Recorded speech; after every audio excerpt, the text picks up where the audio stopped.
على عبده يكون للعالمين النظيرا وتبارك الذي جعل في السماء بروجا وجعل في الأرض سراجا والقمر منيرا أشهد أن لا إله إلا الله وأشهد أن محمدا عبده ورسوله لا نبي بعده أما بعد.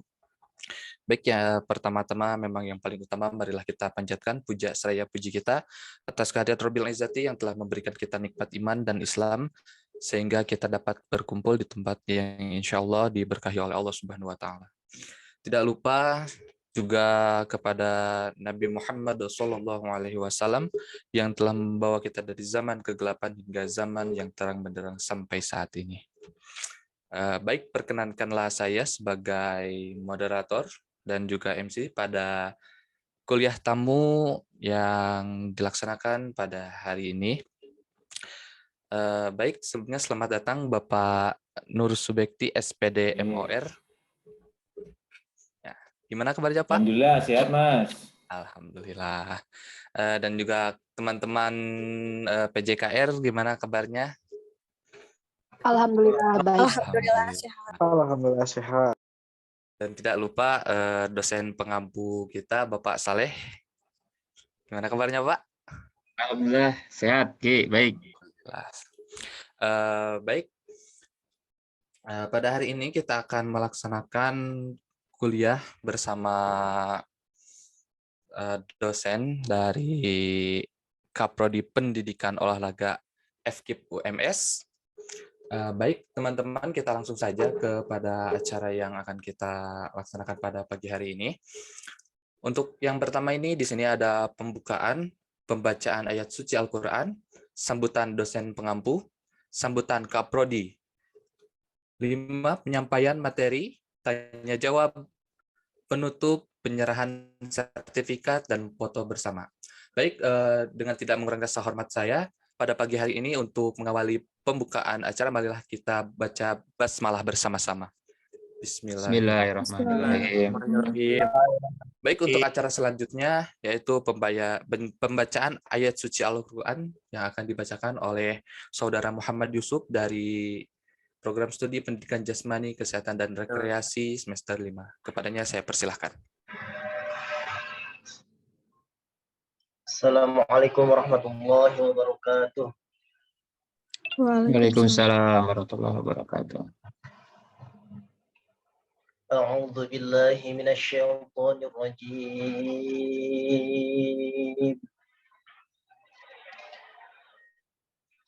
Bismillahirrahmanirrahim.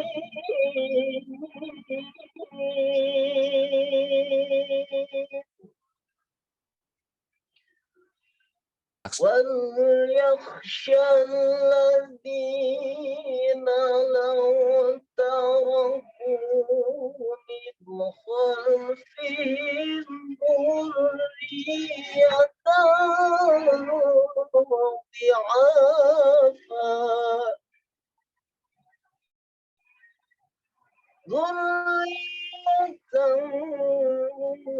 ضعافا خافوا عليهم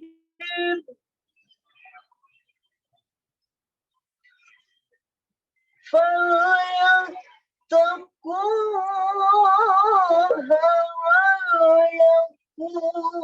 ويقولوا قولا سديدا فليتقوا الله وليقولوا قولا سديدا صدق الله العظيم. Assalamualaikum warahmatullahi wabarakatuh. Waalaikumsalam warahmatullahi wabarakatuh. Salam. Baik, terima kasih kepada Saudara Yusuf. Baik, untuk acara selanjutnya, ini adalah sambutan dari dosen pengampu kepada Bapak Saleh. Saya persilahkan.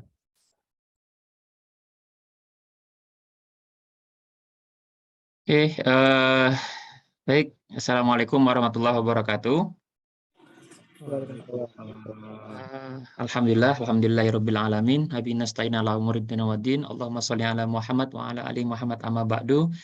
Yang sama-sama kita hormati pemerintah kita yang terhormat Bapak Nur Subekti SPD MPD, yang sama-sama kita hormati Kepala Program Studi PJKR FKIP UMI Bapak Bahtiar SPD MPD AIFO, yang sudah menyempatkan hadir dalam rangka pelaksanaan kuliah tamu pada pagi hari ini. Dan teman-teman mahasiswa yang saya banggakan, mudah-mudahan dimudahkan dalam segala niat baiknya ini. Pada kegiatan ini yang pertama, salah satu adalah sebagai implementasi, ya, sebagai implementasi MOU antara antara Pendidikan Olahraga UMS dan PJKR UMI, ya. Ini sebagai implementasinya. Yang kedua,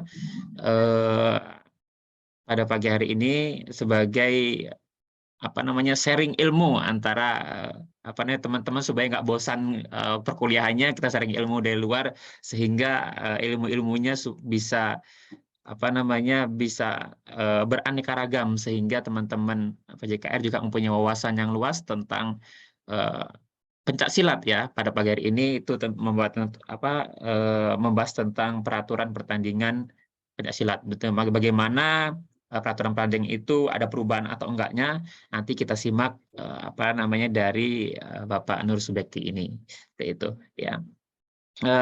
Selanjutnya saya ucapkan terima kasih kepada Bapak Nur Subekti yang sudah meluangkan waktunya untuk berbagi ilmu, untuk sharing sama teman-teman PJKR ini, sehingga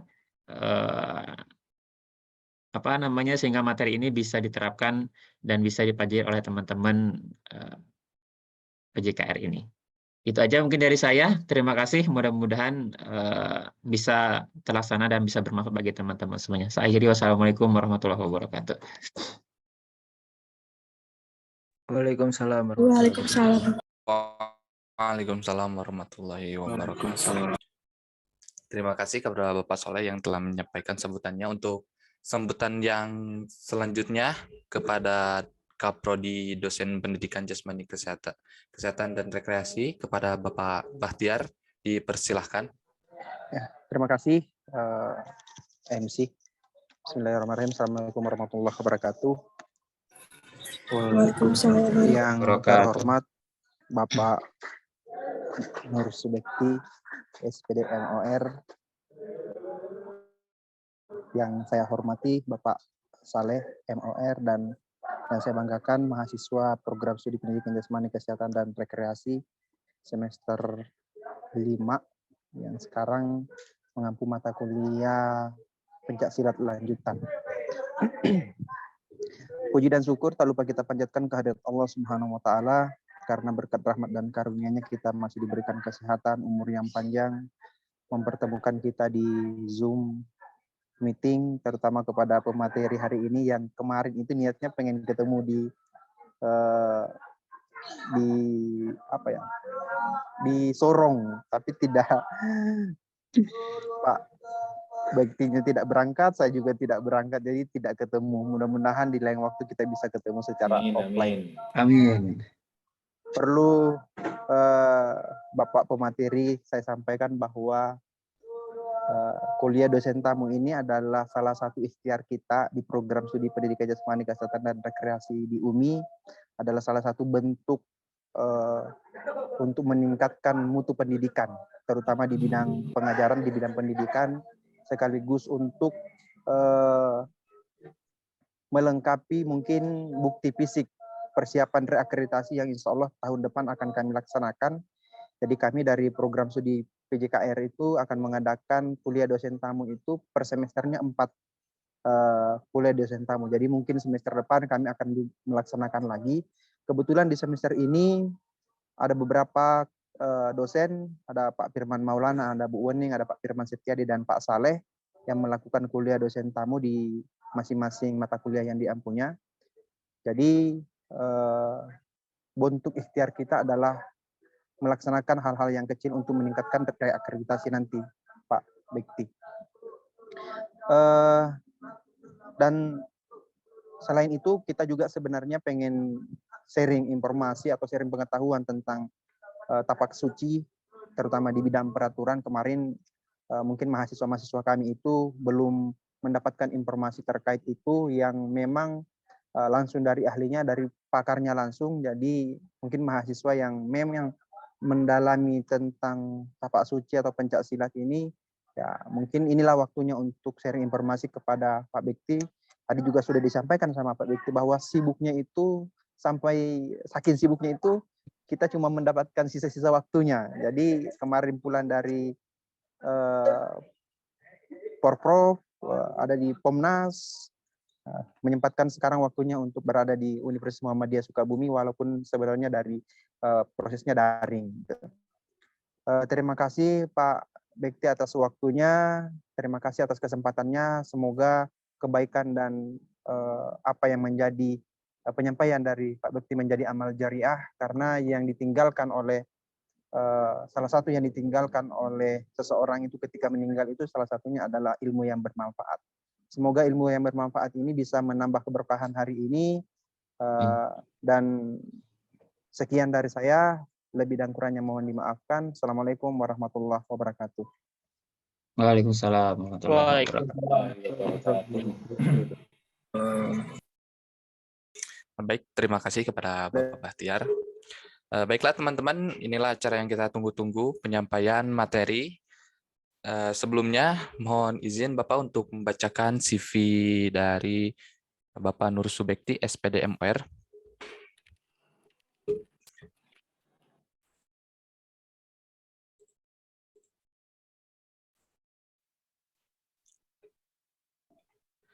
Baik, teman-teman, di sini ada CV dari Bapak Nur Subekti, SPD MOR. Beliau ini adalah Kaprodi Pendidikan Olahraga FKIP di UMS. Pengalaman atlet pencak silat dari tahun 1999 sampai 2012. Provinsi juara 1 Kejurda Jawa Tengah 2003, juara 1 Kejuaraan Provinsi Jawa Tengah 2008, juara 1 Porprov Jawa Tengah 2009, kejuaraan Kejurprov Jateng 2010 sampai 2011. Nasional Kejurnas Perti 2007, 2008, 2009, Pomnas 2009, 2011, Kejurnas PPLM 2009, Kejurnas Pencaksilat Pasir Pantai 2010, Sirkuit Nasional Pencaksilat 2007 dan 2009, Seleknas SEA Games 2009 Laos, Seleknas Asian Beach Game 2010. Pelatih pencaksilat 2013 sampai sekarang. Daerah dan nasional Popda, Kejurpop, Porprov, Jawa Tengah, Kejurnas usia 14 tahun sampai 17 tahun, Popnas, Pomnas, Kejurnas Perti, pelatih PSOJP Jawa Tengah. Hobi olahraga traveling. Di sini ada profil singkat. Saya adalah kader Tapak Suci Putra Muhammadiyah yang berprofesi sebagai dosen olahraga. Tingkatan saya saat ini telah lulus sebagai pendekar madya, aktif di olahraga prestasi cabang olahraga pencak silat sebagai pelatih. Pendidikan 2006 sampai 2011, S1 JPJOK PJKR Universitas 11 Maret, 2012 sampai 2014 S2 Ilmu Keolahragaan Universitas 11 Maret, 2020 proses studi Ilmu Keolahragaan. S3. Oh iya, S3 Ilmu Keolahragaan. Nah, teman-teman di sini ada kontaknya. Bisa dilihat ya, apabila teman-teman semua ingin lebih lanjut bisa dihubungi kontak tersebut. Baik, cukup sekian teman-teman untuk pemaparan CV singkat dari pemateri kita kali ini. Selebihnya saya serahkan kepada pemateri untuk menyampaikan materi pada pagi hari yang berbahagia ini. Kepada Bapak Nur Subekti, SPD MOR, saya persilahkan. Baik, terima kasih Mas Diki selaku pembawa acara atau moderator. Sebelumnya, bismillahirrahmanirrahim. Assalamualaikum warahmatullahi wabarakatuh. Waalaikumsalam warahmatullahi wabarakatuh. Alhamdulillahirabbil alamin, wa bihi nasta'inu ala umuri dunya waddin. Asyhadu an la ilaha illallah wa la syarikalah. Asyhadu anna Muhammadan abduhu wa rasuluh. Raditu billahi robba wa bil islami dina wa bi Muhammadin nabiyya wa rasulah. Rabbi zidni ilma wa rzuqni fahma. Amin. Yang sama-sama kita hormati Bapak Kaprodi PJKR UMI, Pak Bakhtiar MPD, dia ini rekan saya. Pertama sama-sama mengawali karir di asosiasi di Kuningan pertama kali bertemu dengan beliau dan sampai sekarang bisa berkolaborasi, dan saat ini juga berjuang untuk studinya sudah selesai belum? Kayaknya ini tadi Pak. Nggak ada deh.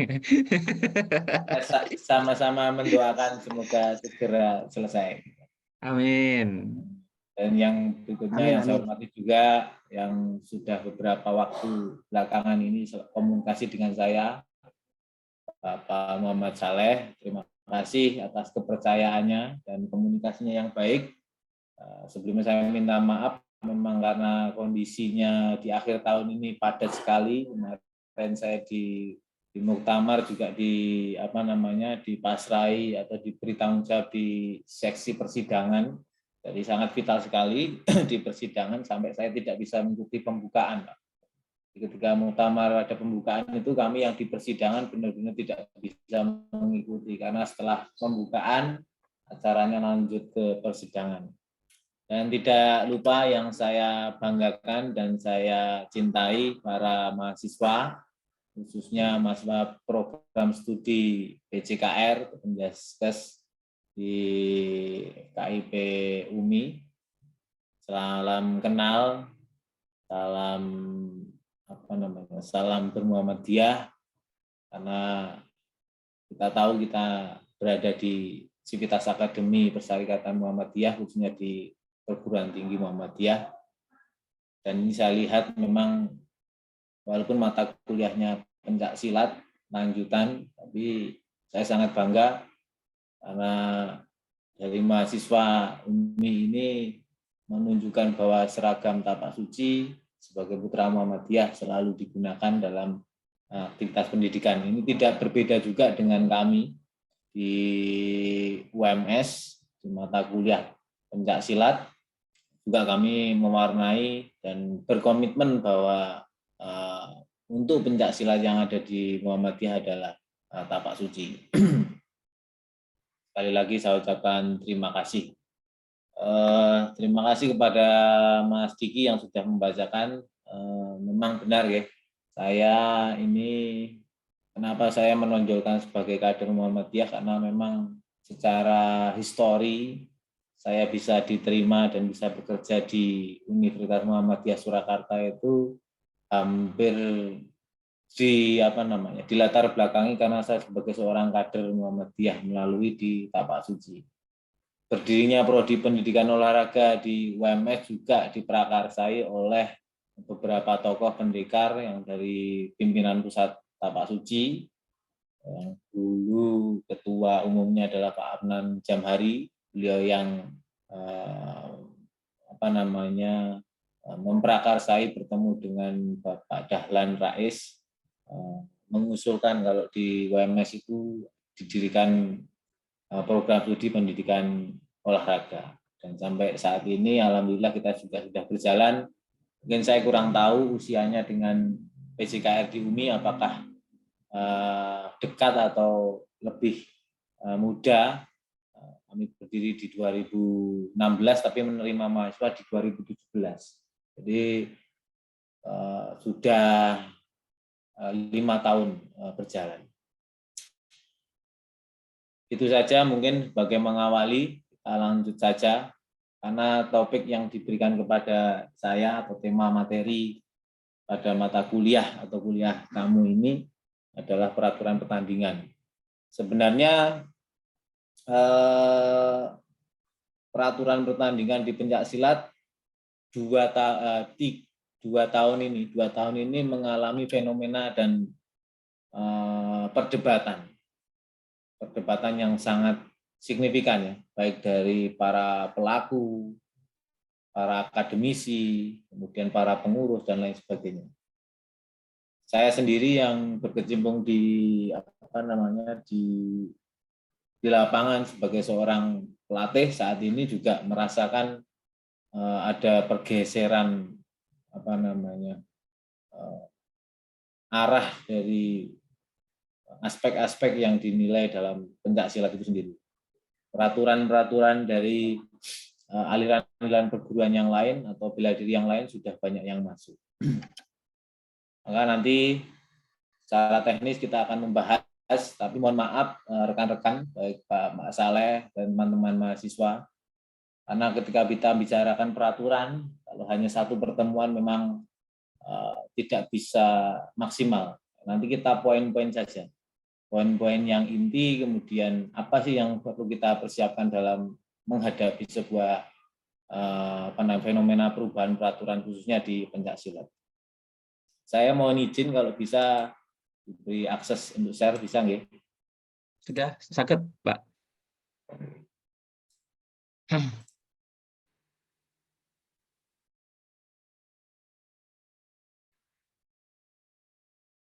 Apakah sudah terlihat? Sudah, Pak. Oke. Baik.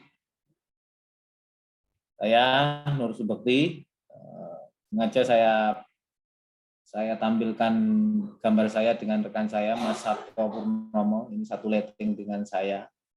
Ini dulu juga mantan atlet, karena perjalanan panjang kami berdua dalam meniti karir di atlet sampai dengan pelatih menjadi motivasi tersendiri buat saya.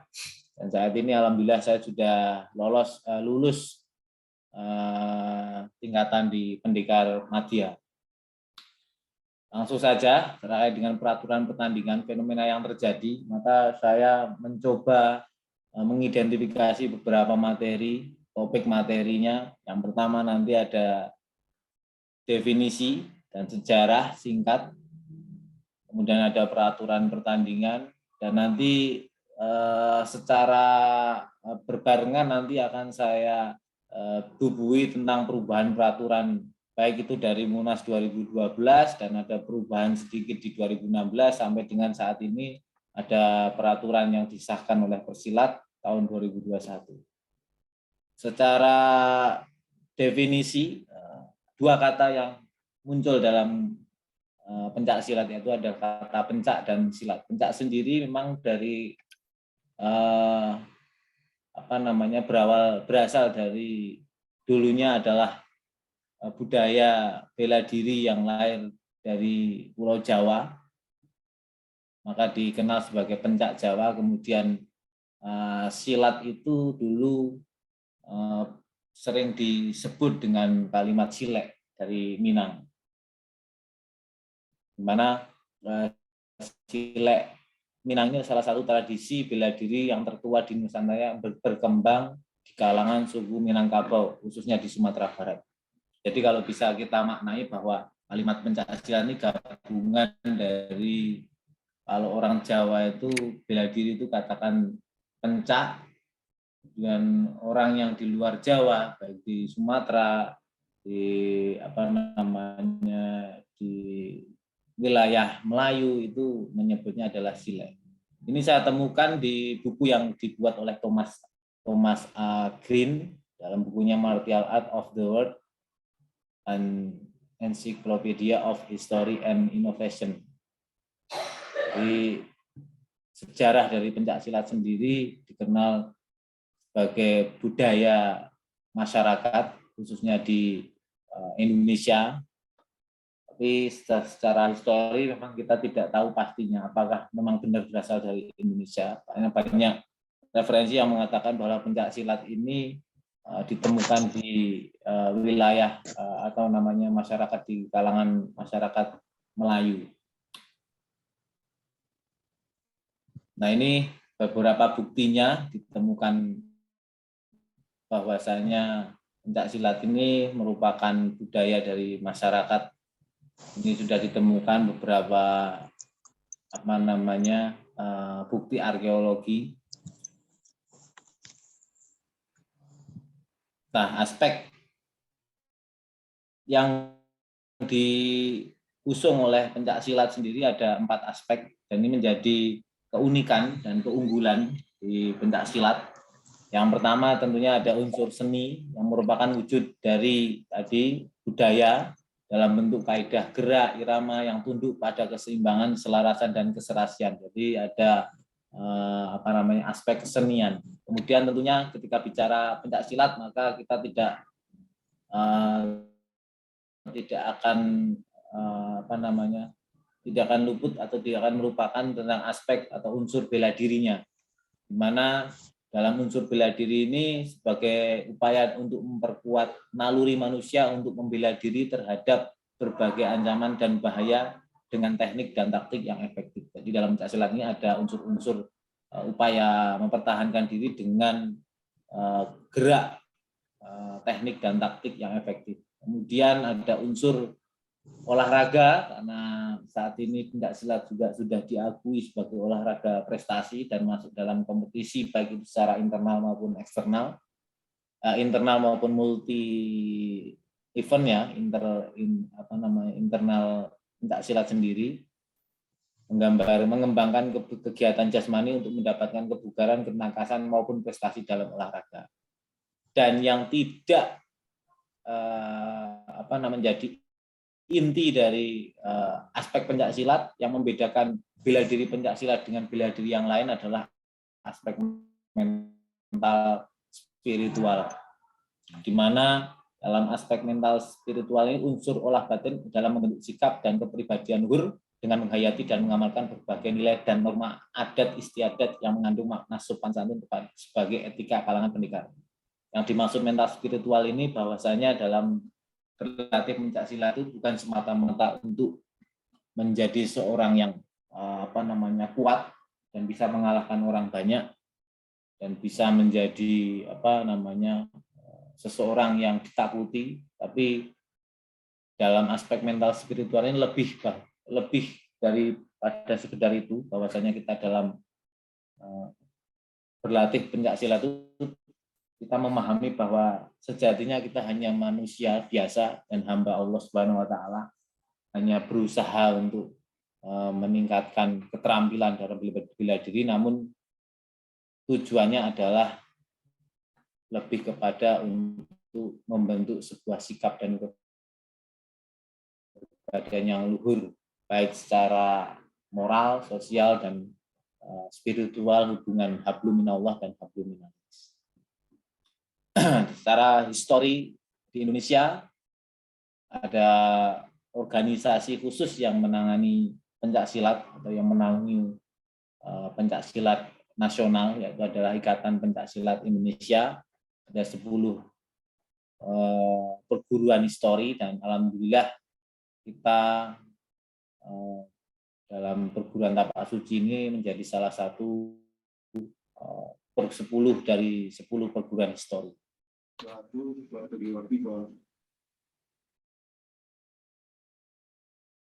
Gimana Mas? Ada masalah? Ada gangguan? Gimana Pak? Tidak ada ya? Ada Pak? Ada. Oke. Tidak macet ya? Maksudnya lancar ya? Aman, lancar, insya Allah. Kalau di Indonesia memang organisasi resmi adalah Ikatan Pencak Silat Indonesia, kemudian jika di internasional, federasi internasional adalah Persilat yang dimanai oleh Persekutuan Pencak Silat Antar Bangsa. Tentunya di awal perkuliahan sudah mendapatkan, kita hanya mereview ulang saja. Kita sekarang masuk kepada peraturan pertandingan. Ada 4 kategori yang sudah familiar ya, mungkin kalau di kalangan masyarakat umum tahunya ada kategori tarung, fighting, dan kategori seni. Nah, tapi secara bakunya kategori pertandingan itu di pencak silat dibagi menjadi 4. Yang pertama kategori tanding, Ini ada 2 orang pesilat melakukan serang bela, ada unsur teknik menyerang dan membela, menangkis, mengelak, menggunakan stamina yang baik dengan kekayaan teknik dan jurus yang ada di pencak silat, yang berupaya saling mencari kemenangan antara kubu satu dan kubu kedua. Kemudian ada kategori tunggal. Kategori ini adalah kategori seni yang menampilkan seorang pesilat memperagakan kemahiran dalam jurus baku tunggal. Ada 3 jurus ya, ada tangan kosong, ada golok, dan toya. Kemudian ada kategori ganda. Ini juga hampir sama dengan kategori tanding, tapi yang membedakan adalah gerakan serang bela ditampilkan secara terencana, efektif, estetik, mantap, dan logis, yang sudah disusun sedemikian hingga menampilkan unsur-unsur kesenian dan unsur bela diri. Kemudian yang terakhir adalah kategori regu, yang menampilkan 3 orang pesilat memperagakan jurus bahu bergu tangan kosong ya. Jadi ada 4 kategori ini, tapi perlu saudara-saudara mahasiswa pahami bahwa di pencak silat ini karena ada unsur mental spiritual tadi, tidak ada yang namanya kategori ganda campuran. Jadi semua dibedakan berdasarkan jenis kelamin. Jadi ya pertandingan antara putra juga dengan putra, putri dengan putri, begitu pula juga kategori ganda. Ganda putra ya ganda putra, ganda putri, ganda putri. Tidak seperti badminton ataupun olahraga bergu yang lain, itu ada ganda campuran. Nah, khusus di pencak silat ini memang tidak diperkenankan karena memang unsur mental spiritual tadi dijunjung tinggi.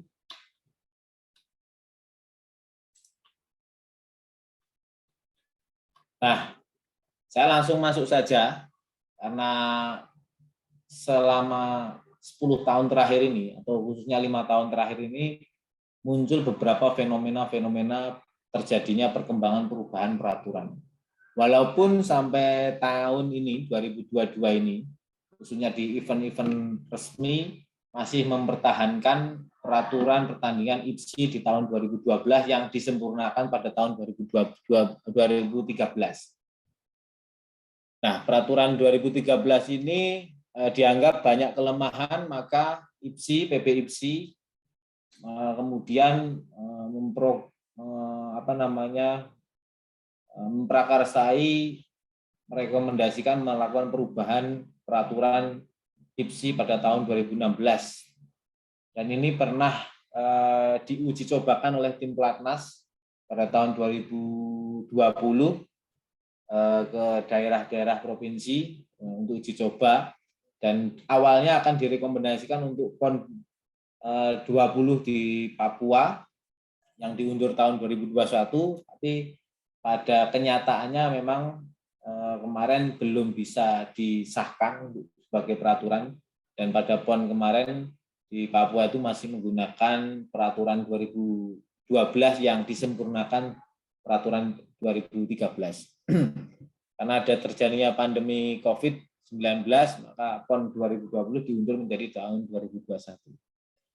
Kemudian pada tahun 2020, Persilat sebagai federasi internasional membuat rancangan peraturan pertandingan pencak silat, rencana akan disahkan pada Kongres Persilat tahun 2020. Ternyata diundur pada tahun bulan Juli kemarin 2022. PP IPSI Munas ke-15 bulan Desember 2021 akan mengesahkan rancangan peraturan pertandingan. Nah, ini juga sampai sekarang kami masih menunggu informasi terakhir bahwasanya untuk tahun 2022 ini semua event nasional yang resmi masih menggunakan peraturan 2012 yang disempurnakan 2013. Tapi untuk tahun 2023 ini perlu kita ketahui bahwa PP IPSI sudah sepakat hasil dari Kongres tahun Juli 2022 kemarin bahwa tahun 2023 ini semua event sudah akan merujuk pada peraturan Persilat 2020 yang disempurnakan khusus di Indonesia. Jadi nanti kami juga masih menunggu karena informasi dari PP dan Pemprov khususnya kami yang di Jawa Tengah bulan Januari ini akan ada sosialisasi terkait dengan peraturan. Karena di Indonesia sendiri masih masih kurang menyepakati peraturan yang sudah dibuat oleh Persilat. Karena masih banyak timbul perdebatan dan masih banyak timbul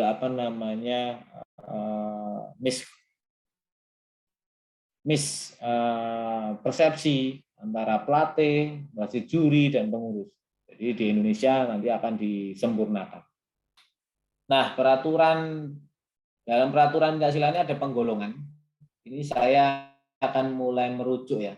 Peraturan di tahun 2012 sampai 2016 itu dibagi menjadi ada 6 kategori atau 6 penggolongan. Ada kategori penggolongan usia dini, pra-remaja, remaja, dewasa, master 1 dan master 2. Nah, mungkin mahasiswa baru mengerti bahwa sebenarnya ada penggolongan pertandingan untuk master 1 dan master 2.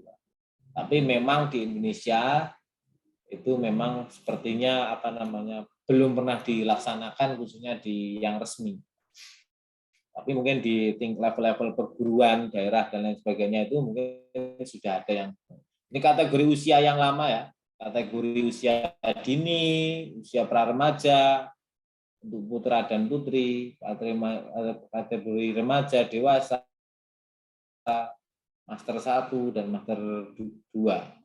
Namun di Persilat 2021 itu terdapat beberapa perubahan yang penggolongan pertandingan itu ditambah menjadi 2 penggolongan, yaitu ada usia di bawah usia dini atau bahasa saya kurang tahu ya. Ini kenapa disebut bahasanya adalah singa antara usia 3 sampai 6 tahun, kemudian macan ada 7 sampai 9 tahun, kemudian ada pra-remaja dan pra-junior. Jadi ada pra-remaja dan pra-junior 10 sampai 11 tahun, 12 sampai 13 tahun, kemudian junior sendiri 14 sampai 16 tahun. Kemudian ada senior 17 sampai 45 yang dulunya di dewasa itu ada sampai 35. Jadi ini sekarang di senior 17 sampai 45. Ini saya juga masih semangat ini. Sepertinya kalau memang benar disahkan 45 tahun, nah berarti masih ada kesempatan untuk main. Masih semangat main Pak Saleh, tapi latihannya sudah males. Ini kemudian ada penggolongan Master A dan Master B. Jadi sekarang lebih kompleks dan lebih luas bahwa pencaksilat ini ditujukan tidak hanya untuk usia tertentu, tapi ternyata dari usia 3 tahun sampai di atas 61 tahun ini mewarnai bisa mengikuti baik di penggolongan pertandingan. Tapi fakta di lapangan nanti kita juga akan menunggu apakah memang dapat terrealisasi seperti yang direncanakan, karena memang rawan sekali ya kalau kita lihat usia 3 tahun sampai 6 tahun itu ada pertandingan, kemudian ada Master B yang di atas 61 ada pertandingan. Lah pertandingannya apa kan kita juga masih menunggu. Ini sekedar informasi saja, mungkin sebagai update informasi. Ya, nanti kita tunggu saja peraturan dari. Nah, yang unik sekali ada perlengkapan pertandingan khususnya di arena dan gelanggang yang dulunya di 2012-13 masih standar ya, menggunakan matras 10x10, kemudian berbentuk persegi, terdiri dari 2 area, yaitu area bertanding 8x8 di bagian dalam dan area pengaman 1 meter, mengelilingi bagian luar area pertandingan, biasanya dibedakan dengan perbedaan warna. Kemudian terdapat 2 lingkaran, ada diameter tengah, kemudian jarak dari sikap pasang ada 2 berdiameter 8 meter, kemudian sebagai batas 8 meter sebagai batas arena bertanding.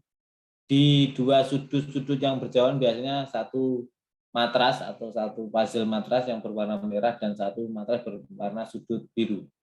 Dulunya seperti ini dan ini masih lama ya, masih peraturan 2012-2013 dan kemarin saya di Pomnas juga masih menggunakan ini. masih menggunakan ini, ada ketua pertandingan, kemudian ada tim medis, ada pencatat waktu, dan lain sebagainya.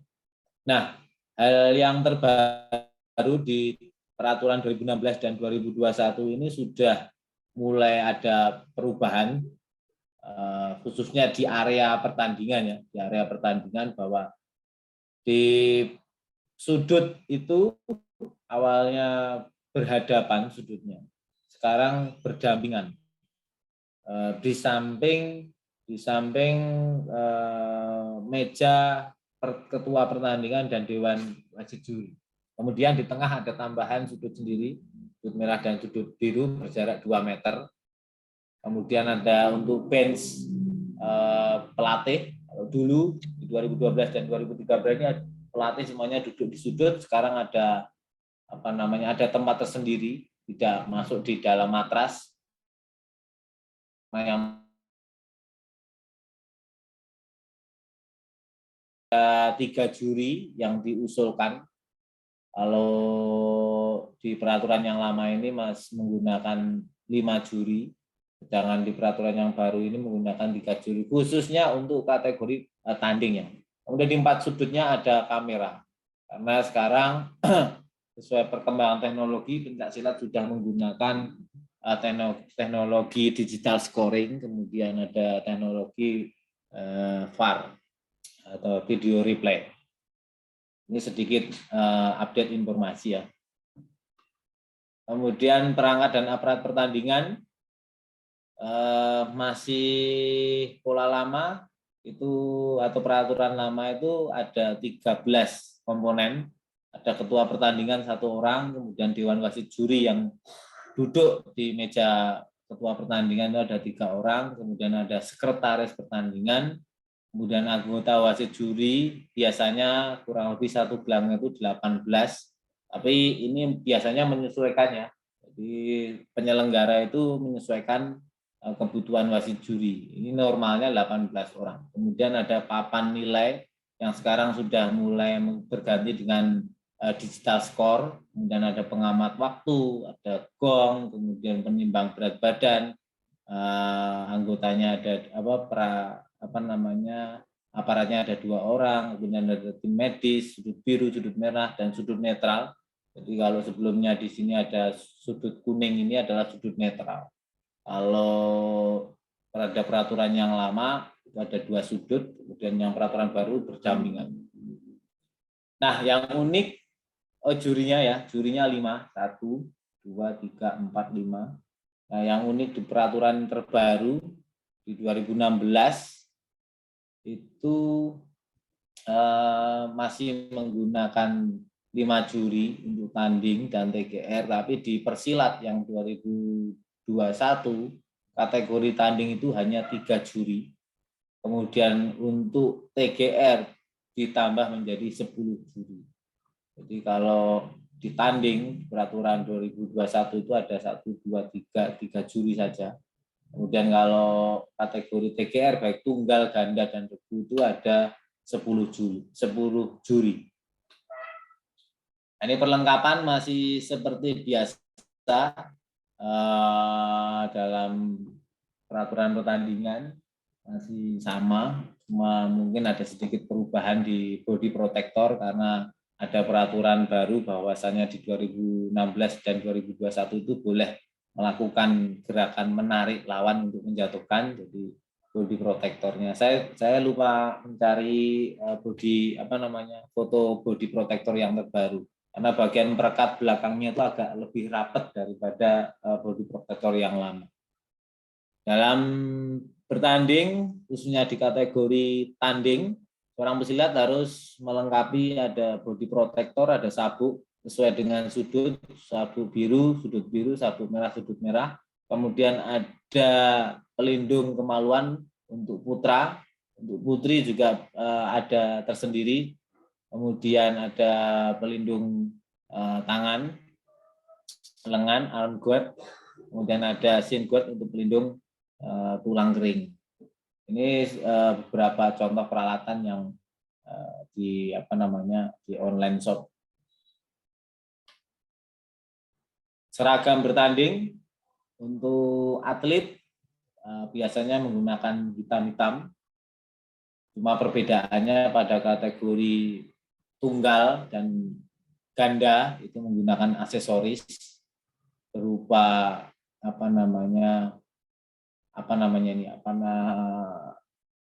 pinggang, itu aksesoris di pinggang, kemudian ada di kepala. Khusus untuk yang berhijab seperti pada contoh ini untuk kategori regu ya. Kategori ini ada kategori tunggal, kategori ganda, kemudian kategori regu. Ini untuk putra, putri, dan lain. Kemudian wasit juri tidak berbeda, baik itu di peraturan 2012, 13 sampai 2021 masih menggunakan seragam wasit juri berwarna putih dan berlogo wasit juri, kemudian bersabuk kuning, baik putra dan putri. Kemudian untuk dalam aparat pertandingan ada technical delegate dan ketua pertandingan. Mohon maaf, kemarin saya cari gambarnya agak susah. Jadi sebagai contoh hampir sama seperti wasit juri, cuma seragamnya hitam dan berpeci, kemudian di pinggang ada aksesoris. Nah, untuk peraturan yang terbaru sudah modern sekarang, yang diusulkan dalam peraturan bersilat itu sekarang seorang TD dan ketua pertandingan atau technical delegate dengan ketua pertandingan menggunakan jas. Ini mirip dengan karate ya. Jadi di karate saya rasa seperti ini.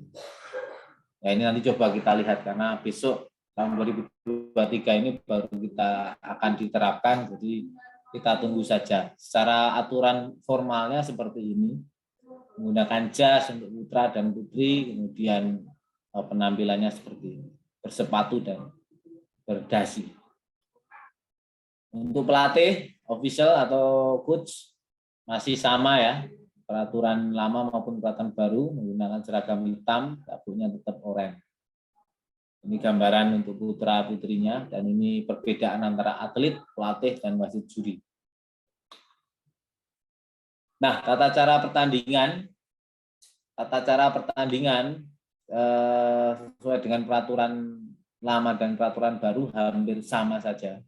Diawali dengan seorang wasit, panggilan wasit juri untuk masuki gelanggang, menghadap ketua pertandingan, melaporkan akan memimpin pertandingan, kemudian dilanjut oleh panggilan pesilat sudut merah dan sudut biru, menghadap wasit juri, kemudian hormat kepada ketua pertandingan. Jadi ini mohon maaf ya gambarnya kurang begitu jelas. Jadi setelah wasit panggilan masuk, kemudian ada hormat kepada ketua pertandingan, kemudian memanggil seorang atlet untuk kategori tanding ya, hormat kepada wasit dan ketua pertandingan, kemudian melakukan gerakan minimal 8 gerakan bela diri pencaksilat, baik sudut merah maupun sudut biru. Kemudian wasit memanggil kedua pesilat untuk melakukan pengawalan dengan pengarahan tentang peraturan pertandingan, memberi arahan hal yang boleh dilakukan dan hal yang tidak boleh dilakukan. Kemudian dilanjut persiapan untuk memulai pertandingan. Tapi sebelum memulai ini biasanya seorang wasit akan melakukan checking terhadap semua aparat pertandingan, termasuk ketua pertandingan apakah sudah siap, wasit juri yang bertugas sudah siap, petugas waktu apakah sudah siap, kemudian petugas medis juga sudah siap. Nah, ini yang perlu saudara-saudara pahami terkait dengan medis. Nah, medis ini sangat vital. Walaupun semua perangkat sudah ada, semua aparat ya, termasuk KP, juri, atlet, pelatih sudah ada, ketika tim medisnya belum hadir, maka pertandingan itu tidak akan bisa dimulai. Jadi tim medis menjadi vital dalam sebuah pertandingan. Kenapa seperti itu? Karena memang olahraga bela diri merupakan olahraga full body contact dan sangat memungkinkan terjadinya sebuah insiden atau cedera. Kemudian setelah wasit menyatakan semuanya checking, aparat pertandingan sudah siap, wasit sudah bisa memulai pertandingan dan waktu mulai berjalan. Wasit memiliki tugas untuk pengawasan kelancaran pertandingan dan bisa menghentikan pertandingan ketika terjadi kontak fisik yang sudah melebihi batas. Secara aturan, atlet itu bisa bertarung melakukan kontak fisik jual beli atau serang bela itu 6 kali serangan. Tapi dalam update informasi yang saya dapatkan di peraturan yang terbaru tidak ada pembatasan dari serang bela, jadi bisa berlanjut. Cuma ketika ada pergumulan dan melebihi dari waktu 5 detik, maka wasit akan menghentikan pertandingan dan memisahkan antara pesilat sudut merah dan pesilat sudut biru untuk mempersiapkan diri melakukan pertarungan selanjutnya. Ketika selesai, wasit juri juga mempersilahkan menghentikan pertandingan dan mempersilahkan para atlet untuk kembali ke sudutnya masing-masing. Hampir sama, tidak ada perbedaan. Untuk waktunya sendiri dalam pertandingan pencak silat itu 2 menit bersih. Artinya ketika wasit menghentikan pertarungan maka waktu diberhentikan. Tapi di beberapa event-event pra junior atau pra remaja itu karena kebutuhan kebutuhan panitia maupun kebutuhan penyelenggara itu bisa menggunakan sistem 2 menit kotor. Artinya walaupun wasit itu menghentikan pertandingan maka waktu tetap berjalan. Kecuali terjadi insiden pesilat berada di sudut netral, maka walaupun menggunakan sistem 2 menit kotor, maka waktu tetap berjalan. 2 menit kotor itu merupakan 2 menit dalam pertandingan. Perbedaannya seperti itu. Tahapan pertandingan, wasit memberikan aba-aba bersedia, memperhatikan para pesilat apakah sudah siap, kemudian memberikan aba-aba mulai, dan berhenti digunakan untuk menghentikan pertandingan. Aba-aba ketika sudah mulai biasanya wasit selalu mengingatkan terkait dengan sikap pasang, pola langkah, dan panggilan kepada pesilat. Pada awal dan akhir pertandingan, setiap babak ditandai dengan pemukulan gong. Ini ciri khas dari pertandingan pencak silat itu diawali dengan pemukulan gong dan 2 menit tepat diakhiri dengan pukulan gong juga, suara gong.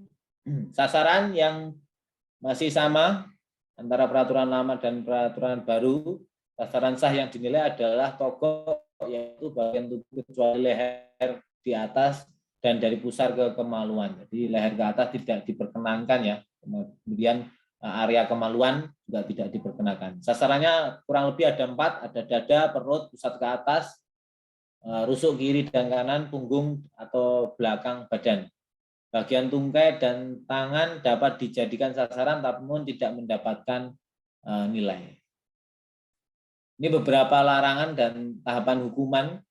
Larangan pada pesilat melakukan pelanggaran ringan dan pelanggaran berat. Kemarin saya sudah mengirim ke Pak Saleh terkait dengan pedoman peraturan. Nanti untuk bisa dipelajari oleh mahasiswa seperti apa sih pelanggaran ringan dan pelanggaran berat. Karena kalau kita bahas di sini pasti waktunya tidak akan cukup dan pasti banyak timbul pertanyaan. Seperti waktu kita, mungkin Pak Saleh juga punya pengalaman technical meeting, technical meeting pertandingan, pasti banyak sekali perdebatan di sini.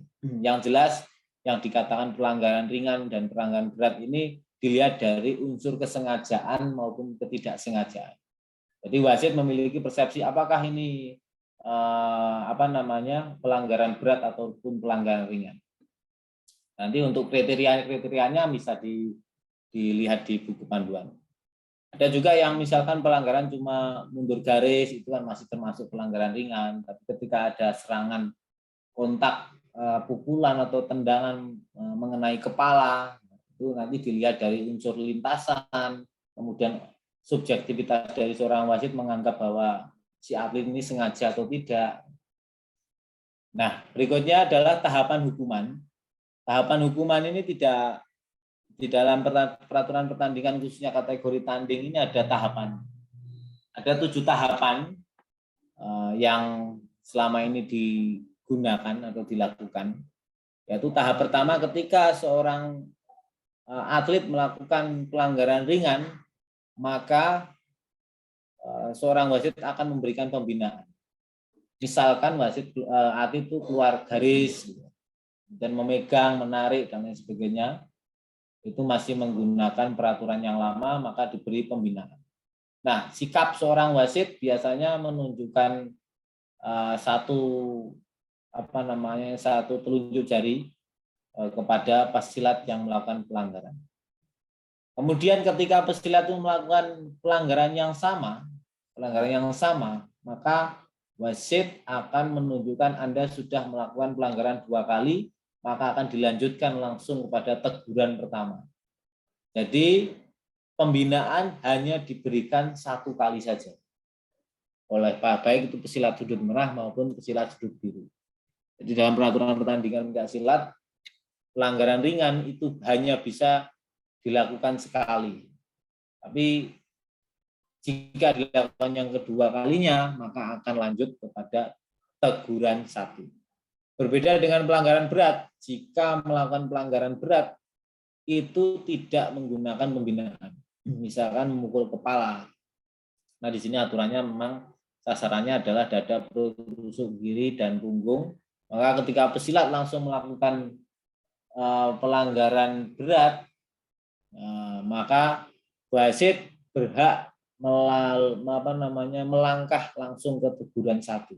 Bahkan jika dilihat itu memang sangat berbahaya dan bisa menimbulkan cedera yang sangat fatal kepada atlet, bisa dilanjutkan langsung ke peringatan 1. Tapi biasanya ini akan terjadi kontroversi jika seorang wasit langsung memberikan peringatan 1.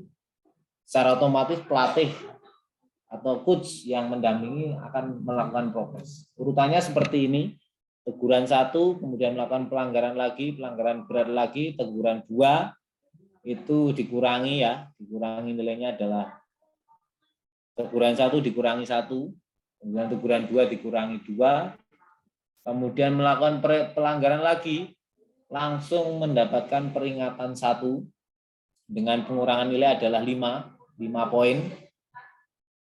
Dan jika dalam 1 babak masih melakukan pelanggaran lagi, maka dilanjut adalah teguran 2 atau peringatan 2. Dan dalam 1 babak masih melakukan pelanggaran lagi, dilanjutkan ke peringatan 3, kemudian bisa dilanjut ke diskualifikasi. Yang perlu saudara-saudara pahami adalah urutan pembinaan dan teguran sampai diskualifikasi ini hanya dalam babak yang sama. Misalkan babak 1, ya hanya dilaksanakan di babak 1.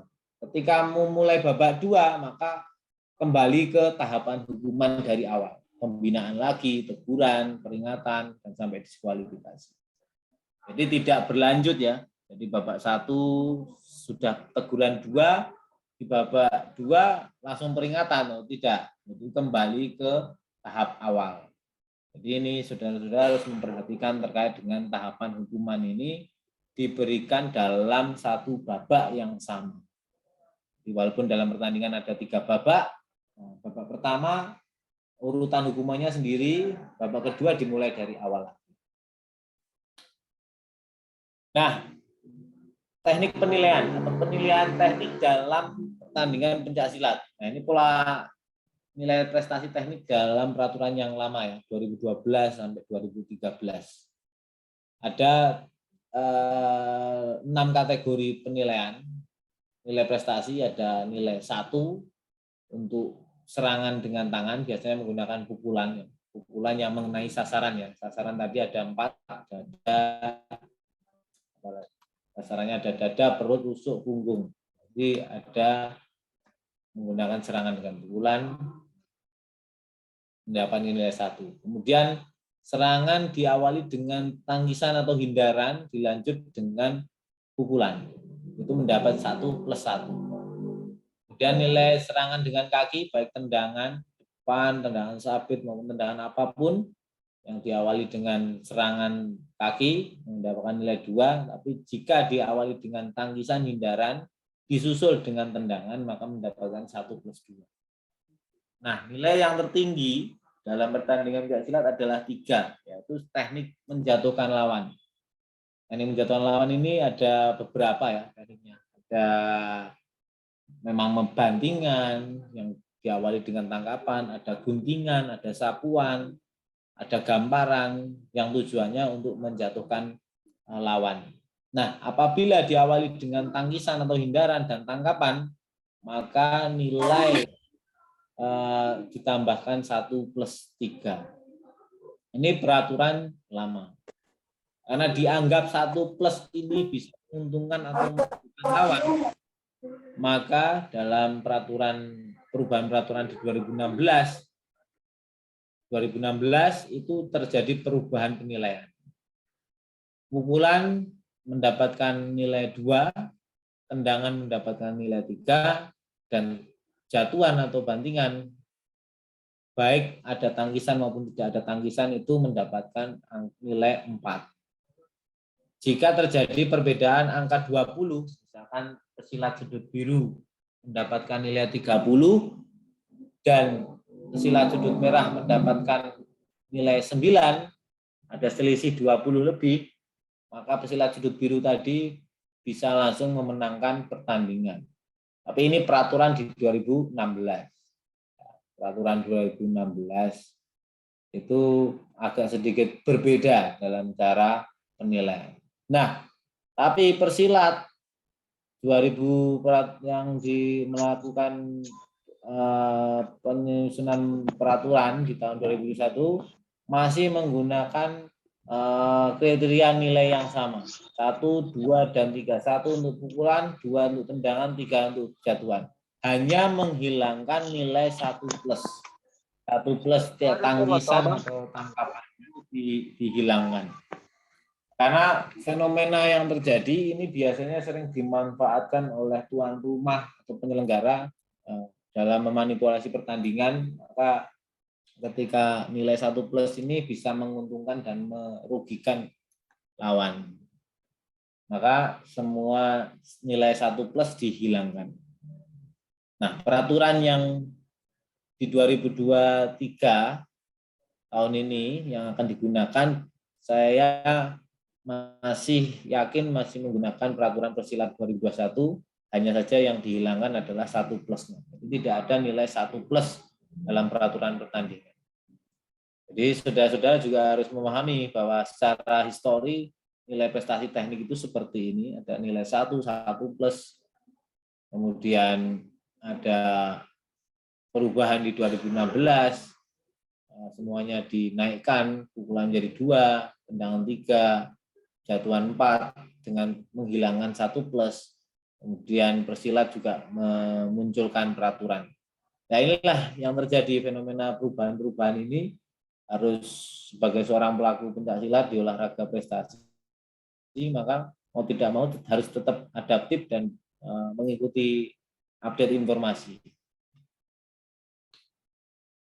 Nah, beberapa perubahan lainnya yang terjadi ya, beberapa perubahan lainnya yang terjadi di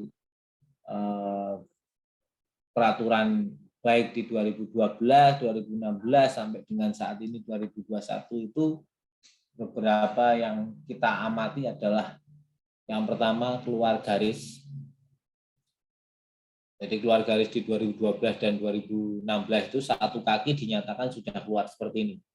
Seperti contoh yang gambar pertama ini. Yang gambar pertama ini kan keluar satu garis. Ini sudah dinyatakan keluar. Tapi dalam peraturan terbaru di persilat ini yang dinyatakan keluar itu adalah 2 kaki. 2 kaki keluar garis. Keluar garis ini keluar garis yang 8 meter ya, yang di luar garis paling luar. Jadi dinyatakan keluar garis itu ketika sudah melampaui 2 kaki. Dan ini termasuk pelanggaran ringan. Biasanya dilakukan pembinaan dulu, pembinaan 1 kali, kemudian berlanjut ketika melakukan pelanggaran yang kedua kali, maka kalau peraturan 12 dan 2016 langsung diberikan teguran 1. Kemudian perbedaan yang signifikan terjadi pada jumlah juri. Di tahun 2012 dan 2016, kategori tanding dan TGR masih menggunakan 5 juri, sedangkan untuk peraturan di persilat yang 2021 itu masih menggunakan berubah menjadi tanding itu menggunakan 3 juri, dan kategori tunggal, ganda, dan regu menggunakan 10 juri. Kemudian adanya kontroversi yang terjadi sebelumnya, ada teknik tarikan, karena tarikan ini menjadi menjadi teknik yang kontroversi untuk beberapa kalangan, dianggap itu merupakan salah satu teknik yang membahayakan. Tapi secara filosofi terus secara gerak dalam pencak silat ada juga yang namanya teknik tarikan, menarik, seperti olahraga bela diri yang lain. Nah, di tahun 2012 teknik tarikan itu tidak diperkenankan, 2012 dan 2016. Sedangkan di persilat yang 2021 itu diperbolehkan. Nah, pada awalnya teknik tarikan ini dulu bisa menggunakan dua tangan atau 2 lengan. Nah, berjalannya waktu ternyata di Indonesia itu sepertinya lebih condong membolehkan teknik tarikan, tapi hanya boleh menggunakan 1 tangan, 1 lengan. Kemudian serangan terjadi proses kontak fisik, terjadi jual beli serangan, baik itu menyerang dan membela. Itu di tahun peraturan 2012 dan 2016 ini menggunakan serangan maksimal 6 kali. Nah, sedangkan untuk peraturan di persilat itu bisa bebas, kecuali nanti terjadi pergumulan atau penempelan antara sudut merah dan sudut biru, maka wasit akan menghentikan pertandingan. Kemudian muncul teknik lama, yaitu teknik kuncian, yang pada waktu peraturan sebelumnya 2012 dan 2016 tidak diperbolehkan. Kemudian di peraturan persilat ini mulai diperbolehkan. Tapi memang karena terlalu lamanya teknik kuncian ini dihilangkan dalam pertandingan pencak silat, maka sampai beberapa pertandingan kemarin kami juga belum bisa mengeksplor teknik kuncian seperti apa yang bisa digunakan dalam peraturan persilat tahun 2021. Kemudian yang keenam, ada teknik sapuan dan guntingan atau balasan, teknik yang bisa dibalas dalam posisi di bawah. Pada tahun 2012 teknik sapuan dan guntingan itu hanya 1 kali, bisa melakukan gerakan 1 kali. Jika dilakukan serangan balik dikenai pembinaan 1 kali. Kemudian tahun 2012 dan pesilat, sapuan dan guntingan boleh 2 kali gerak dan tidak mendapatkan pembinaan. Guntingan boleh dibalas, pembinaan 2 kali, pembinaan berkelanjutan dan pelanggaran ringan yang berbeda. Jadi tidak dianggap kecuali membalasnya lebih dari 2 kali. Kemudian di kategori TGR 2012 dan 2016 tidak ada perubahan penggunaan sistem pool, tapi di persilat untuk TGR ini tidak menggunakan sistem pool, tapi menggunakan sistem gugur. Jadi seperti kategori tanding, jadi semua atlet harus tampil 1 lawan 1, memperagakan jurus, memperagakan gerak, dan dinyatakan oleh juri menilai mana yang lebih tinggi, maka akan lanjut ke sistem gugur selanjutnya.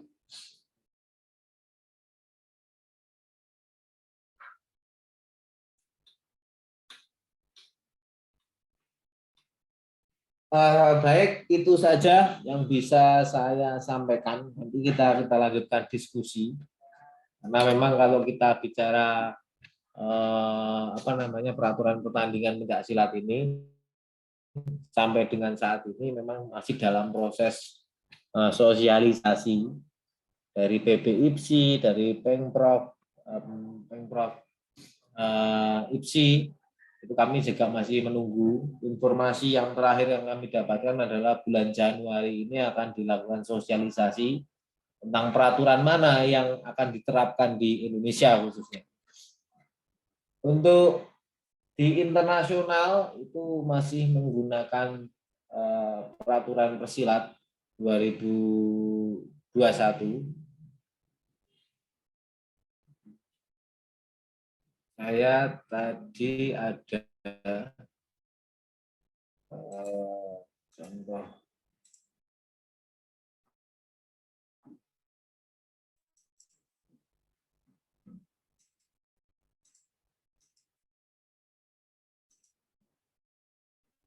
belum terkirim.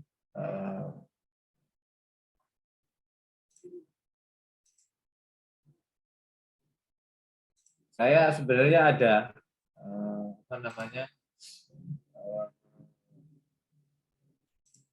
peraturan yang terbaru 2021 dari Persilat. Cuma karena memang belum adanya sosialisasi yang pasti, maka saya mohon maaf belum bisa sharing. Nanti kita bisa bisa diskusi di sini terkait dengan peraturan pertandingan pencak silat yang selama 3 sampai 5 tahun ini terjadi perubahan-perubahan. Mungkin itu yang bisa saya sampaikan. Masih banyak yang belum saya sampaikan tentunya. Maka kita akan melanjutkan ke sesi diskusi apabila memang perlu dikonfirmasi akan saya konfirmasi.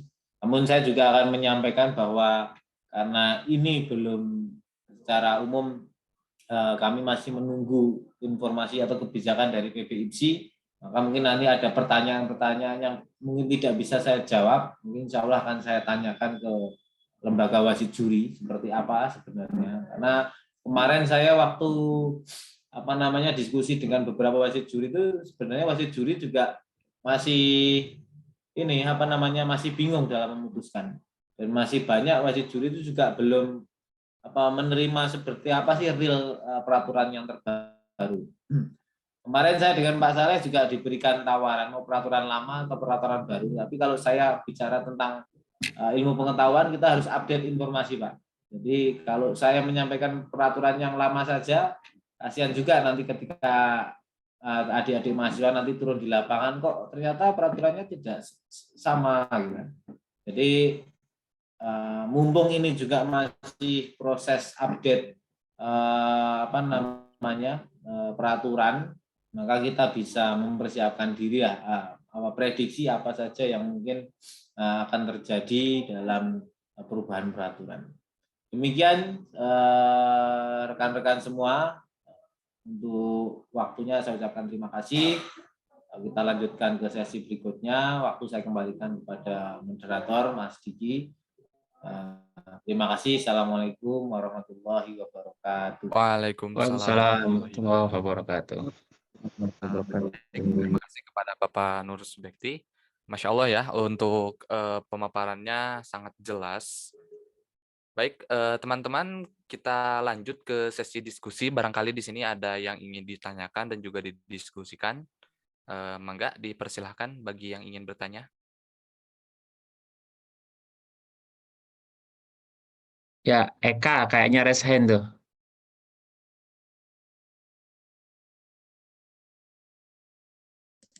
Boleh langsung, Bapak. Cek. Ya, Ki, dengar Ki? silakan Mas. Ya, silakan. Si Ya, Eka silakan. dulu. Silakan Eka, dipersilakan. Ya, Assalamualaikum warahmatullahi wabarakatuh. Waalaikumsalam warahmatullahi wabarakatuh. Assalamualaikum warahmatullahi wabarakatuh. Perkenalkan, nama saya Muhammad Eka Saputra. Sebelumnya izin mungkin berdiskusi apa ini mah. Pernah melihat salah satu cuplikan video pada saat pertandingan silat gitu, Pak. Jadi pada saat pertandingan itu terjadi apa namanya serangan, pukulan di antara bawah leher, area atas dada sama bawah leher gitu, Pak. Tapi pukulannya itu yang menyerang itu melakukannya tuh pukulannya bertubi-tubi hingga si lawannya pun terjatuh gitu, Pak. Nah, setelah itu pertandingan memang diberhentikan. Nah, yang jadi apa namanya muncul pertanyaan di saya, kalau misalkan terjadi serangan seperti itu akan mendapatkan pelanggaran yang berat apa bagaimana, Pak gitu? Dari sudut pandang Bapak itu bagaimana gitu kalau menanggapi kejadian seperti itu? Ya. Terima kasih. Assalamualaikum warahmatullahi wabarakatuh. Waalaikumsalam warahmatullahi wabarakatuh. Baik, boleh dijawab langsung mungkin Pak? Oh ya, terima kasih Mas Muhammad Eka ya. Pertanyaan yang sangat jeli ya. Memang terjadi beberapa insiden dalam pertandingan. Salah satunya seperti yang disampaikan oleh Mas Eka tadi. Memang aturan dalam pencak silat memang serangan itu kalau peraturan yang lama ya itu bisa seorang atlet itu bisa melakukan 6 kali serangan beruntun ya, beruntun boleh melakukan 6 kali serangan. Jadi yang disampaikan adalah salah satu atlet melakukan pukulan bertubi-tubi di area leher di atas dada ya. Nah, yang pertama sebagai seorang wasit, saya memposisikan sebagai seorang wasit, kemudian memberi keputusan. Yang pertama yang harus dilihat adalah lintasan dari pukulan tersebut. Lintasannya itu dalam standar arah memang lurus dengan dada. Jadi kita ini lihat lurus dari dada, ataukah memang lintasannya agak ke atas? Gimana ya? Ke atas. Ini yang pertama. Dilihat dari itu. Walaupun perkenaannya ke leher, tapi kalau memang lintasannya lurus, itu kan berarti ada yang salah bela.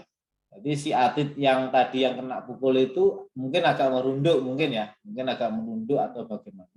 Nah, kemudian yang kedua, ada unsur kesengajaan atau tidak. Nah, itu harus jeli seorang wasit juri. Dari dua kriteria itu bisa untuk memutuskan bagaimana, apakah ini pelanggaran atau tidak. Kalau memang si pesilat tadi yang memukul lintasannya sudah benar ya lurus ya, misalkan lurus.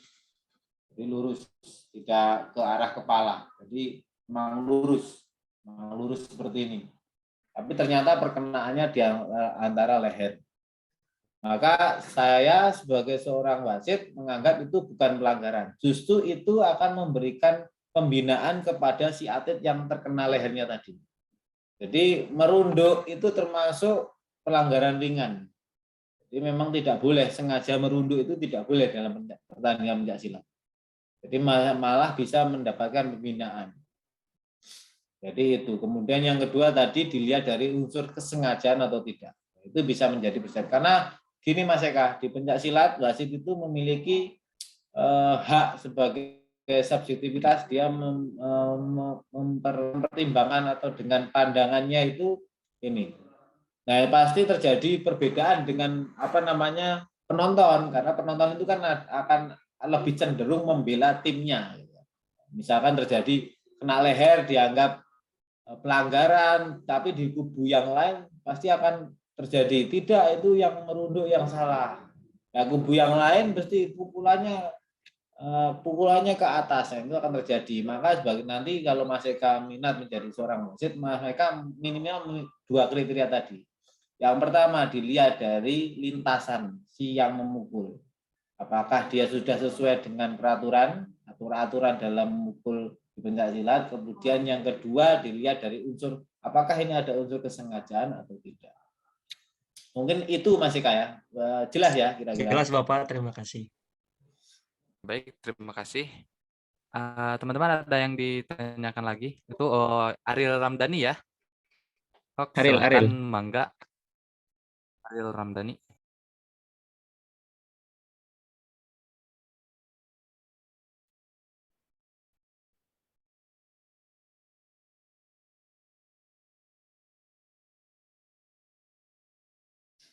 Cek, Silakan cek, Ariel. 1, 2. Cek.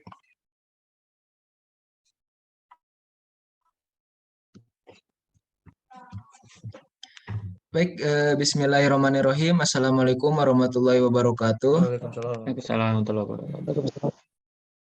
Perkenalkan, nama saya Ari Ramdhani, NIM 2031811003. Izin bertanya mengenai teknik dalam pertandingan pencak silat.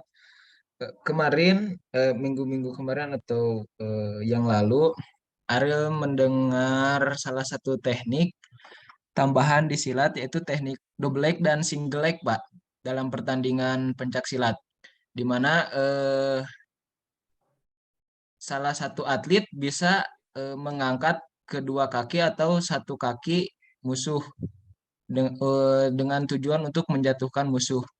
Nah, dari teknik tersebut, bagaimana kan itu teknik tersebut itu biasa digunakan oleh atlet-atlet seperti MMA ataupun Jiu-Jitsu, Sambo, Kuras gitu, Pak. Nah, bagaimana teknik tersebut masuk kepada pertandingan pencaksilat? Terima kasih. Baik, Mas Ariel Ramdhani. Sebenarnya itu bukan teknik baru, Mas. Sebenarnya itu teknik lama. Teknik lama yang ada di pencaksilat. Karena dalam teknik pencaksilat ada teknik jatuhan. Teknik jatuhan itu ada yang salah satu teknik jatuhannya adalah teknik membanting lawan. Dalam membanting lawan, itu salah satu pesilat pasti akan melakukan penyerang. Nah, justru yang Mas Ariel Ramdhani harus memperhatikan adalah ketika si atlet menjatuhkan lawan dengan mengangkat kedua kaki, atau kalau bahasa bahasa umumnya tuh apa, smackdown Double leg itu ya, Ya. double leg. Yang perlu diperhatikan dalam pencaksilat itu dalam pertandingan seorang atlet itu bisa melakukan apapun, tangkapan apapun, asalkan pada waktu melakukan proses tangkapan itu atlet yang akan menjatuhkan tidak diawali dengan proses menjatuhkan diri dulu. Nah, itu yang tidak boleh dalam pencaksilat. Misalkan menangkap kaki tapi kita megangnya sambil jatuh dulu. Itu di pencaksilat tidak boleh. Di peraturan yang lama, mengangkat kaki dari bawah itu tidak boleh. Posisi kaki tidak menendang ya. Posisi kaki tidak menendang langsung diangkat itu tidak boleh. Itu peraturannya lama. Tapi peraturan yang baru, mungkin Mas Ariel melihat di peraturan yang baru yang 2021. Sekarang boleh. Iya, betul. Ya, tapi syaratnya sebenarnya secara aturannya. Ketika kita ingin menjatuhkan lawan, kita tidak boleh dalam posisi jatuh dulu. Dalam teknik bantingan. Beda dengan teknik menggunting atau sapuan. Karena ada jadi teknik jatuhan dalam pencaksilat itu ada teknik banting, teknik sapu, teknik menggunting, dan teknik menggampar. Nah, yang ditanyakan ketika ada proses mengangkat tangkapan, itu berarti teknik bantingan. Nah, tapi kemarin saya juga menemukan Mas Ariel, ini terjadi di SEA Games atau di kejuaraan dunia. Jadi teknik membanting tapi dengan kita menjatuhkan badan dulu itu disahkan. Ini terjadi kemarin. Nah, itu yang menjadi perdebatan sebenarnya aturannya yang benar yang mana. Ternyata saya konfirmasi ke wasit juri kalau secara filosofi gerak membanting dalam pencaksilat itu kita tidak boleh jatuh ketika kita membanting lawan. Jangankan jatuh, ketika kita membanting tangan kita menempel matras itu dianggap kita yang jatuh dulu. Ketika teknik bantingan lah ya, jadi teknik membanting tapi tangan kita aja menempel, belum jatuh, menempel matras itu dianggap kita yang jatuh, bukan lawannya yang jatuh. Nah, tapi memang kemarin mungkin Mas Ariel terjadi menonton video yang terjadi kontroversi itu. Nah, ini kemarin itu gini, kalau yang saya dapat informasi sebenarnya banyak sekali pelaku-pelaku pencak silat yang di luar Indonesia itu memang menginginkan pencak silat ini hampir mengarah ke olahraga bela diri yang lain, tapi membawa nama pencak silat. Maka sampai sekarang masih timbul perdebatan itu. Sampai Indonesia sendiri juga PB IPSI Indonesia sendiri itu merevisi peraturan yang ditetapkan oleh Persilat, karena dianggap justru malah menimbulkan perdebatan. Ini silat atau MMA? Ini silat atau gulat gitu. Jadi ciri khas silat itu justru agak sedikit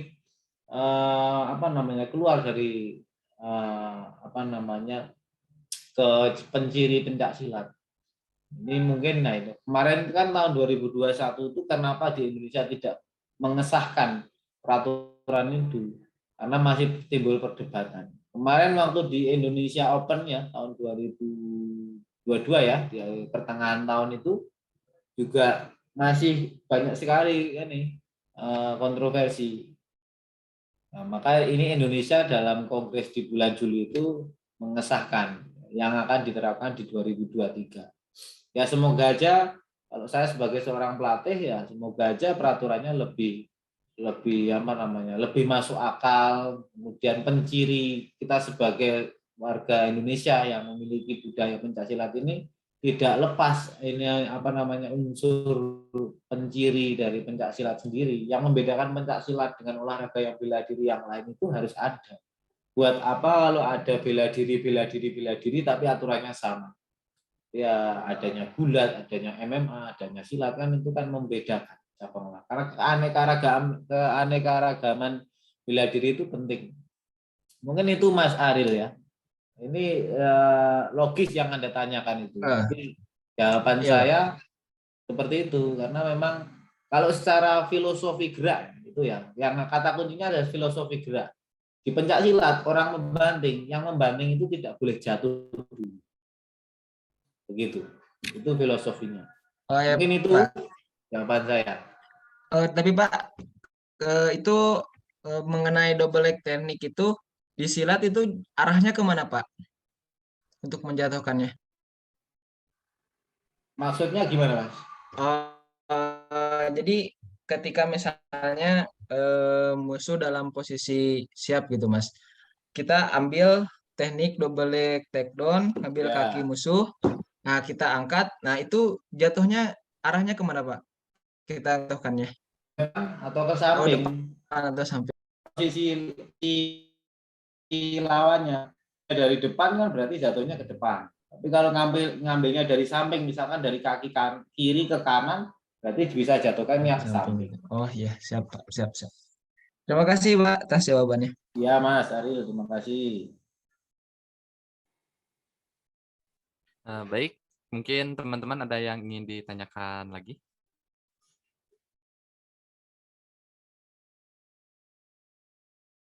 Ada lagi nggak?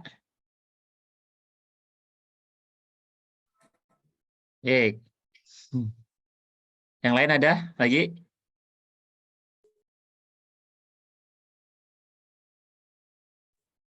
Cukup? Cukup mungkin Pak?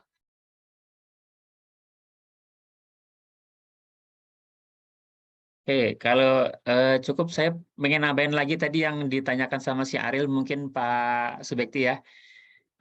Tadi Mas Arli kalau double leg takedown tadi, misalnya kalau silat itu kalau membanting tidak boleh cabut ubi ya, cabut apa namanya? Kalau dalam bahasa itu tidak boleh langsung ngambil, artinya menunggu dulu lawan itu melakukan serangan gitu ya.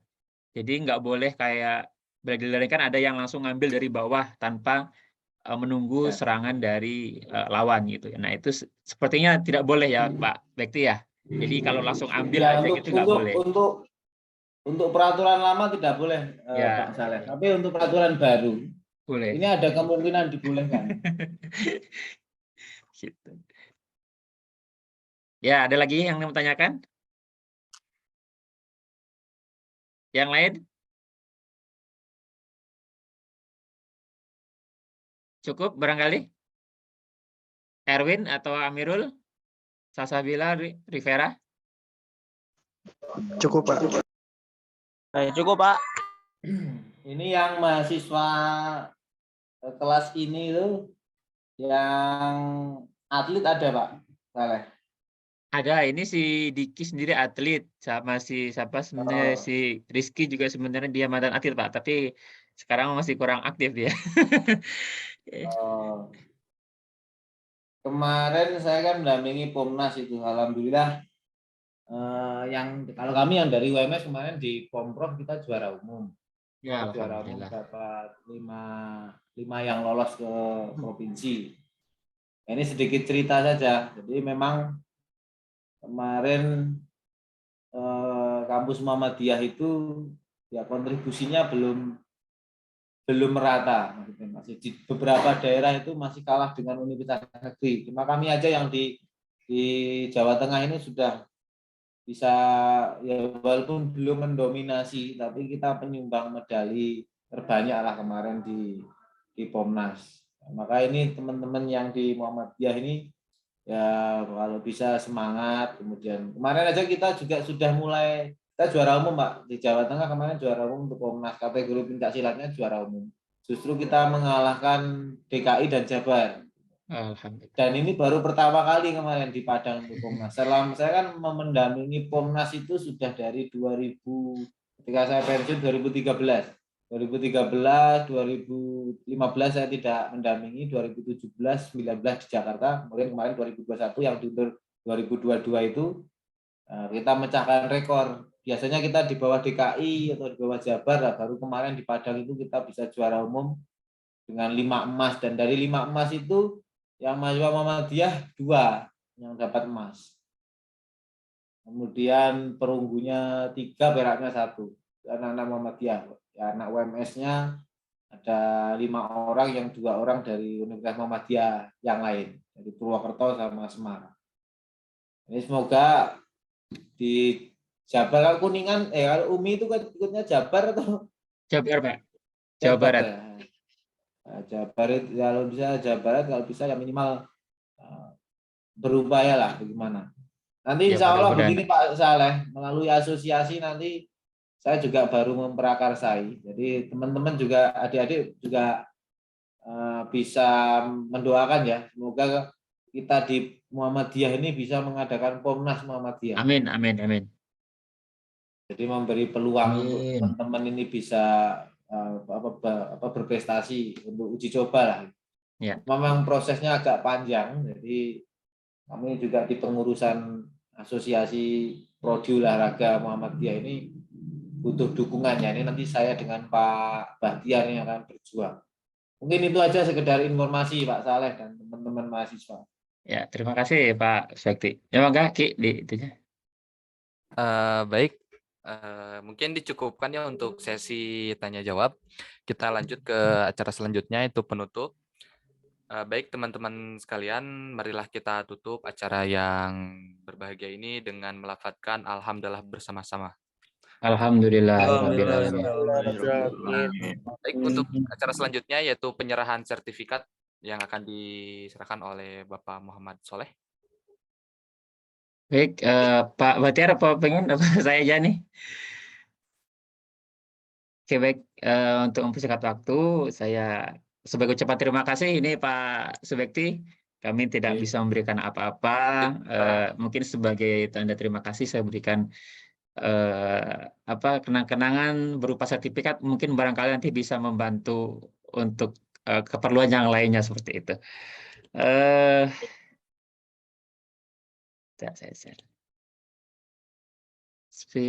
Kelihatan, Pak? Mungkin barangkali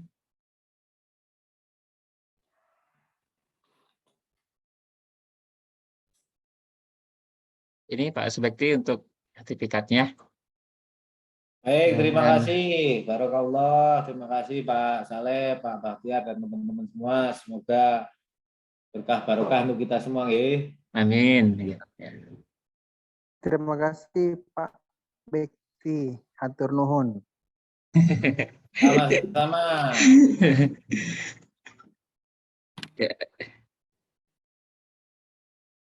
Oke. Dah, Ki. Yang lanjut. Baik, untuk acara selanjutnya yaitu sesi foto bersama. Bagi teman-teman yang belum mengaktifkan kameranya, boleh diaktifkan dulu sebentar karena kita akan mengadakan sesi foto bersama.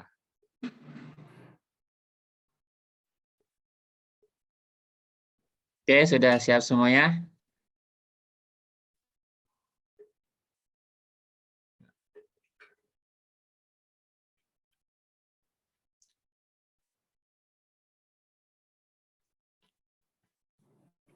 Ini Pak Batir. Oke, 1, 2, 3. Oke, satu kali lagi.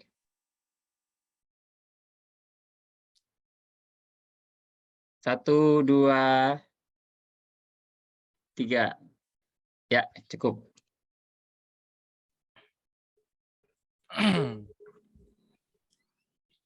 Oke, cukup sekian yang bisa saya sampaikan. Kurang lebihnya mohon maaf. Segala kesalahan hanya milik saya pribadi dan segala kebenaran hanya milik Allah Subhanahu wa taala. Dengan iman dan akhlak saya menjadi kuat, tanpa iman dan akhlak saya menjadi lemah. La haula wala quwata illa billah. Assalamualaikum warahmatullahi wabarakatuh. Waalaikumsalam warahmatullahi Waalaikumsalam wabarakatuh. warahmatullahi Terima kasih Pak wabarakatuh. Saleh. Ya, atur nuhun Pak Ya. Bekti. Bekti, Atur nuhun, Ya, Bapak. terima kasih. matur suhun nggih. Oke. Makasih buat mahasiswa, semuanya semangat. Silakan untuk melaksanakan kegiatan yang lainnya. Pak Bahtiar, kapan Assalamualaikum. Izin lab. ketemu asosiasi? Ada Ayo usul Pak, enggak? kapan? Kapan Januari kapan? atau suka Februari gitu ya? Apa kejauhan ya? Atau kita aja ke Jogja, ke Surakarta. Enggak apa-apa. Ya nanti kita informasikan sambil nunggu SK-nya. Ya, nunggu di mana Pak? Kalau sudah keluar nanti penyerahan SK-nya kita Ya, kalau kumpul SK gitu. sudah jadi kita kumpul.